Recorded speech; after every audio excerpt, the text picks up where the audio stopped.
Good evening, visitors. Welcome to the Australian War Memorial's Last Post ceremony, which today commemorates the centenary of the Second Battle of Villers-Bretonneux. My name is Richard Cruz, and joining us today from the Australian Army is Major Dan Harrison.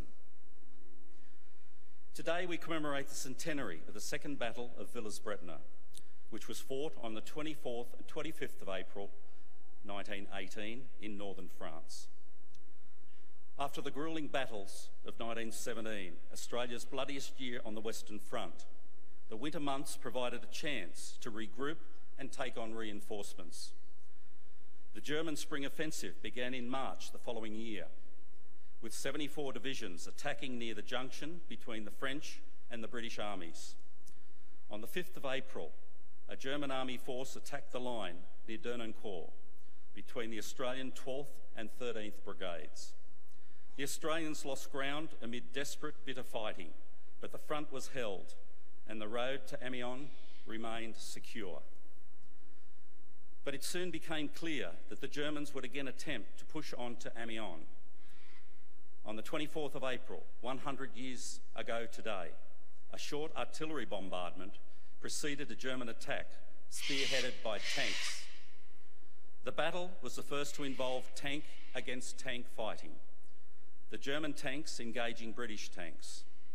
A gap was opened in the British lines, and with the fall of Villers-Bretonneux, it was feared that the Germans would break through to Amiens. The immediate recapture of Villers-Bretonneux was ordered, and that night the 13th and 15th Australian Brigades went into action. One brigade approached from the north, one from the south, meeting at the eastern edge of Villers-Bretonneux, surrounding the enemy force and driving them from the village and adjacent woods. By the end of the following day, Villers-Bretonneux was again in Allied hands, but the cost of victory was high. While British troops had borne the brunt of the German offensive attack and exhausted the German troops, the Australians suffered almost 1,500 casualties in taking back Villers-Bretonneux. After the war, the location of the battle was chosen as the site for the main memorial to the Australians killed on the Western Front, the Australian National Memorial, which lists the names of over 10,000 Australian soldiers with no known grave who were killed on the Western Front. Also marking the centenary of the Battle of Villers-Bretonneux today is the opening of the Sir John Monash Centre, a museum and interpretive centre which commemorates those Australians who served on the Western Front during the First World War. Today we remember the Second Battle of Villers-Bretonneux. We pay our respects to the men and women commemorated here on the Roll of Honour and to the survivors who returned home. This evening we're honoured to acknowledge Brigadier Nicole Longley, Head of Corps, Royal Australian Army Ordnance Corps, and Brigadier Ian Wills, retired, on behalf of the Royal Australian Army Ordnance Corps Vietnam Reunion Organising Committee. We warmly welcome members of the Royal Australian Army Ordnance Corps, or RAAOC, Vietnam veterans and their families, who are attending today as part of their reunion activities this week. The RAAOC was established in July 1902 in order to equip and maintain the needs of the newly created Australian Standing Army.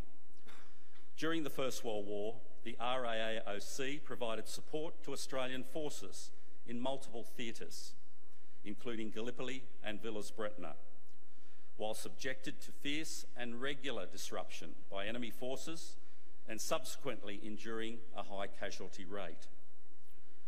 The RAAOC continued to provide direct logistic support to the Australian military forces during the Second World War, the Korean War, Malayan Emergency, Indonesian Confrontation, Vietnam War, and all UN deployments since 1950, including the wars in Iraq and Afghanistan, and their support continues on today. We also warmly welcome Mr. Kerry Stokes, Chairman of the Council of the Australian War Memorial, and Mrs. Christine Simpson-Stokes, Dr. Brendan Nelson, Director of the Australian War Memorial, and Ms. Gillian Adamson. the family of Sergeant Andrew Russell. Sergeant Russell's name appears on the Afghanistan Roll of Honour. Mr. Robert Semple, OAM MID, Rat of Tobruk, veteran of Alamein and veteran of New Guinea.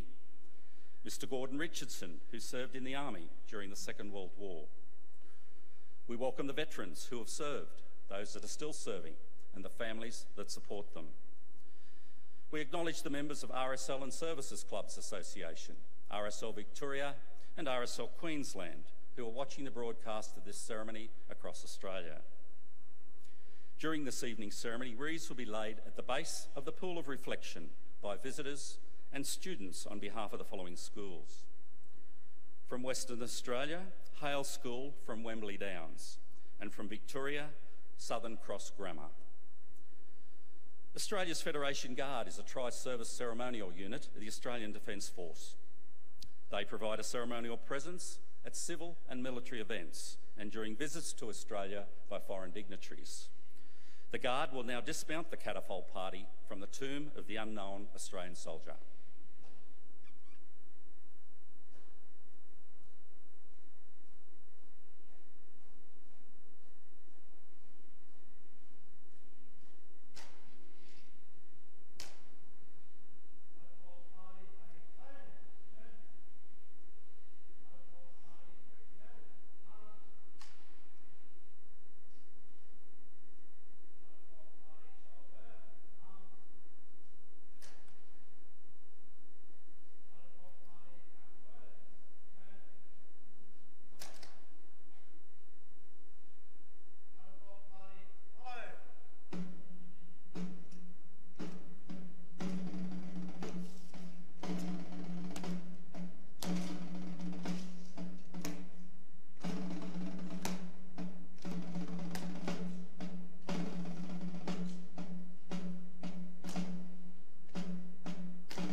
I invite you all to please stand and join in singing the national anthem.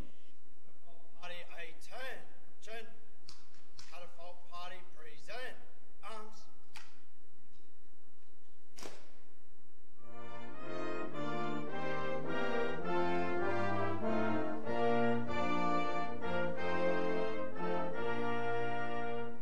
Australians, oh, let us rejoice, for we are young and free. We've golden soil and wealth.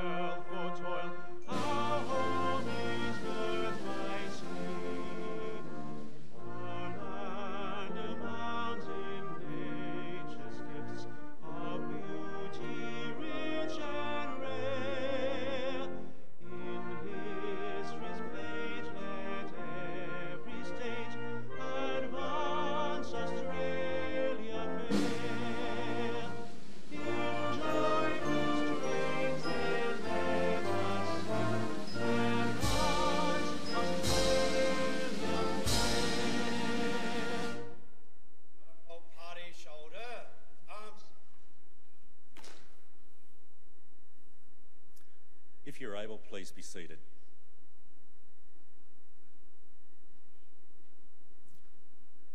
Students, you may be seated as well.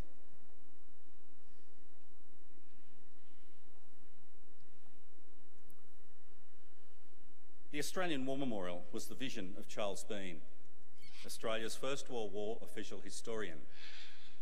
Bean landed with the Australian troops on Gallipoli and stayed with them at the front through to the end of the war. The idea of this national memorial and museum came to him at Pozières, France, in the depths of the bloody fighting of 1916. Bean's idea was that this would be a place where families and friends could mourn loved ones buried in faraway places. It would also be a place that could help all Australians understand what these men and women had endured and what they had done for us. Bean's vision, to which we remain true, is best expressed as inscribed in the entrance to the memorial's galleries. Here is their spirit, in the heart of the land they loved, and here we guard the record which they themselves made. Tonight we'll read the story behind just one of those on the Roll of Honour, which lists the names of more than 102,000 men and women who have given their lives for us in war and operations over more than a century. But first we present a lament, flowers of the forest. Wreaths and floral tributes will now be laid at the base of the pool of reflection.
Today we remember and pay tribute to Corporal William Hawden Ayliffe.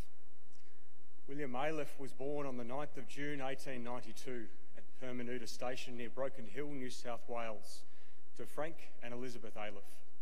He was one of 5 surviving children and the second of 3 sons born to the couple.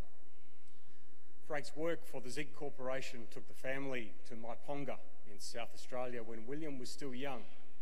He attended Pulteney Street Church of England School, Adelaide. William grew to be a tall man, standing at 6 feet.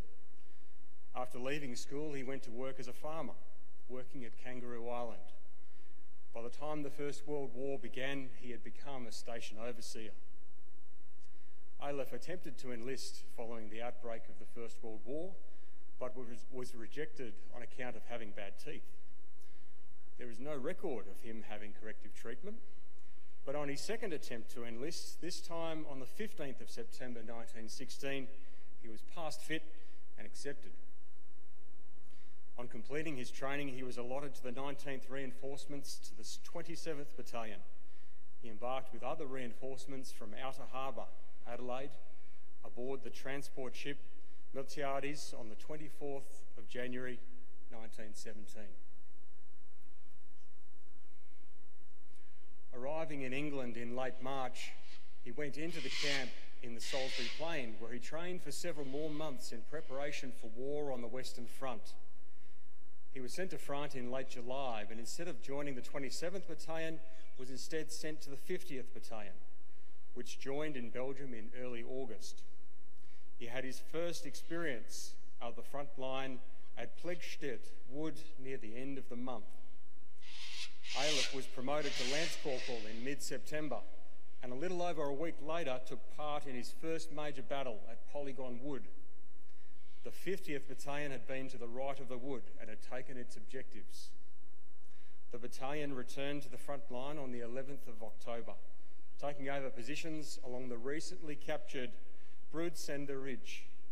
The 50th Battalion spent the next few months rotating between the front line, the support trenches and the rear area. During November, Ayliffe was promoted to Corporal. In late March 1918, the Germans launched their spring offensive on the Western Front. The 50th Battalion was involved in blunting the German advance at Dernancourt, but suffered heavy casualties in doing so. After failing to capture the town of Villers-Bretonneux in early April, the Germans launched a second attack in the early hours of the 24th of April and succeeded in capturing the town. They wasted no time in bringing up machine guns and making strong points. A counter-attack was organised for the following day, but was delayed until nightfall to minimise Australian casualties. At 10 p.m, the 50th Battalion began its advance south of Villers-Bretonneux. As the advance continued, heavy casualties were inflicted by German artillery and machine gun fire. By the time Villers-Bretonneux was made secure on the 27th of April, the 50th Battalion had suffered 261 casualties. Among the dead was William Ayliffe, who had been killed during the advance on the 25th of April. He was 25 years old. His body was unable to be identified, and as a result, he has no known grave. Today his name is commemorated in the Australian National Memorial at Villers-Bretonneux. His death was a harsh blow for the Ayliffe family. Their eldest son, John, serving as a sergeant in the 3rd Light Horse Regiment, had died of wounds in the previous November, following the battle for Beersheba.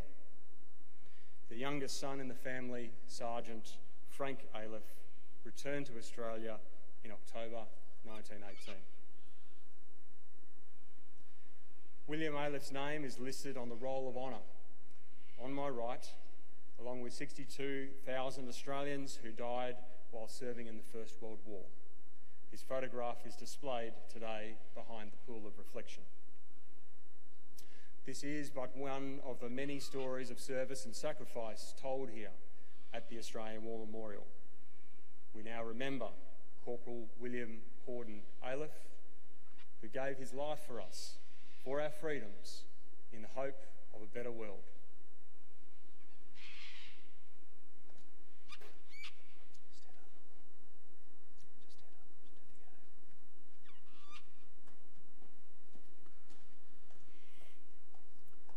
I invite you all to please stand for the reading of the ode and the sounding of the last post.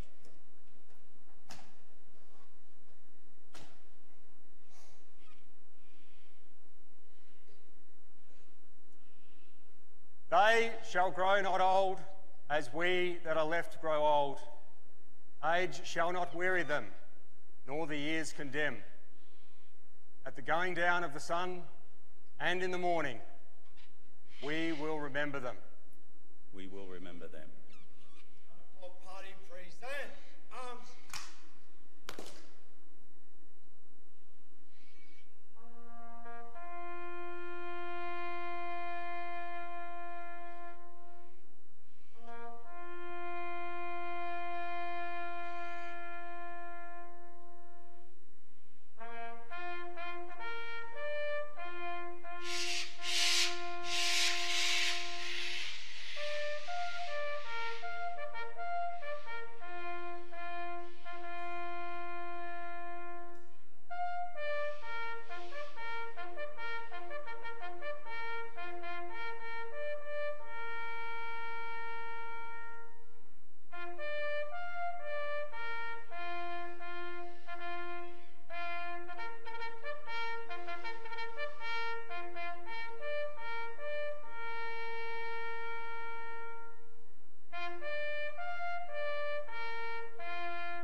Lest we forget.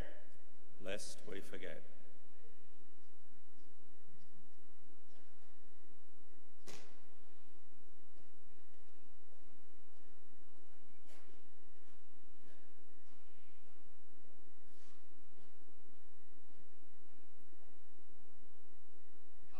Party outwards. Turn. Party quick. Arch.